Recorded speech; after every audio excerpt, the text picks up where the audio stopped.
అయోధ్య రాముల వారిని తలుచుకోకుండా ఉండలేము. అలాగే అయోధ్య పూజా సామాగ్రి కూడా వాడకుండా ఉండలేము. అయోధ్య పూజా సామాగ్రి వాడండి, మీ పూజని పరిపూర్ణం చేసుకోండి. డీలర్షిప్, డిస్ట్రిబ్యూషన్, హోల్సేల్ కై సంప్రదించవలసిన నంబర్లు. వచ్చే ఏడాది కల్లా పాలమూరు ప్రాజెక్టులన్నీ పూర్తి. కల్వకుర్తి లిఫ్ట్ స్కీమ్ కు గ్రీన్ ఛానల్ ద్వారా నిధులు ఇస్తాం. సీఎం రేవంత్ రెడ్డి ప్రతి నెల రివ్యూలతో పనులు స్పీడప్ చేయండి. గ్రామాలు మండలాల వారీగా ఆయకట్టు వివరాలు ఇవ్వండి. రిజర్వాయర్ల కెపాసిటీ పెంపుపై ప్రపోజల్స్ రెడీ చేయండి. నియోజకవర్గాల్లో డిగ్రీ, మండలాల్లో ఇంటర్ కాలేజీలు, జీపీలో ప్రభుత్వ బడులు ఉండాలి.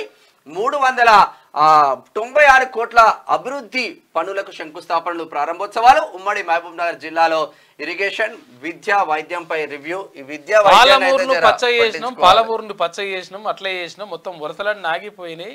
వలసలు ఆగాలే, పాలమూరు పచ్చగా కావాలని చెప్పేసి గతంలో కేసీఆర్ చాలా సార్లు చెప్పిండు లాస్ట్కి వస్తే పాలమూరు అట్లనే ఉన్నది, వలసలు అట్లనే పోతున్నారు, అంతా కూడా ఆగమవుతున్నది. కాబట్టి పాలమూరులో ప్రాజెక్టుల నిర్మాణం జరగడం ద్వారా, ప్రాజెక్టులన్నీ పూర్తి చేయడం ద్వారా అక్కడ పాలమూరు సస్యశ్యామలమవుతుంది.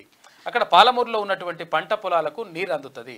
దీని ద్వారా వాళ్ళకు ఉపాధి అవకాశాలు లభిస్తాయి, అక్కడ పంటలు వండుతాయి. కాబట్టి అక్కడ పాలమూరులో ఉన్నటువంటి ప్రాజెక్టుల గురించి గతంలో అక్కడ కేసీఆర్ ఎప్పుడు కూడా పట్టించుకోలేదు. పూర్తి స్థాయిలో పట్టించుకోకుండా జస్ట్ స్టార్ట్ చేసినట్టు చేసేది, మళ్ళీ ఓపెన్ అనేది, తర్వాత మళ్ళీ క్లోజ్ చేసిపోయేది.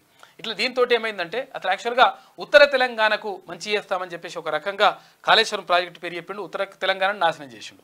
తర్వాత ఇక్కడ దక్షిణ తెలంగాణ గురించి కనీసం అక్కడ పట్టించుకున్నటువంటి దాఖలాలు లేవు. దాంతో పాలమూరు ప్రాజెక్టులన్నీ కూడా ఎక్కడికక్కడ ఆగిపోయినటువంటి పరిస్థితి. కాబట్టి వాటన్నిటిని కూడా పూర్తి చేయాలి.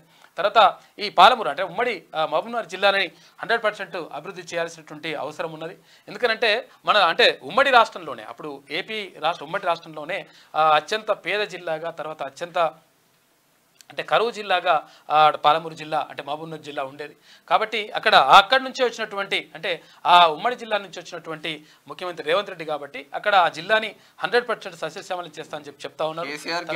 చెప్పేది 10 సంవత్సరాల పాలమూరు మొత్తం పచ్చబడ్డది, మొత్తం బయటికి పోయిన వాళ్ళందరూ పాలమూరుకు వస్తున్నారు. ఏం చేసిందంటే పాలమూరు పచ్చగడ్డ పడ్డబడ్డది ఏం చేసిందంటే ఇక్కడ మహబూబ్నగర్ దగ్గర ఇక్కడ పక్కకు గుట్టలు ఉంటాయి. ఆ గుట్టల కింద 4 చెట్లు పెట్టిండు. 4 చెట్లు పెట్టేసి గుట్టల ఫోటోలు కూడా తీసేసి ఈ గుట్టల అది వానకాలంలో ఫోటో తీసి ఆ ఫోటో పెట్టి చూసుకో ఇక పాలమూరు ఎట్లా పచ్చగా అయిందో అని చెప్పిండు అనమాట. కాక చెప్పేది అట్లుంటది లెక్క. స్టిల్ నౌ హైదరాబాద్ లో ఏ అడ్డా మీదకి పోండి మీకు పాలమూరు బిడ్డలే కనిపిస్తారు, చూసుకోండి. పాలమూరు గోసా అది పాపం.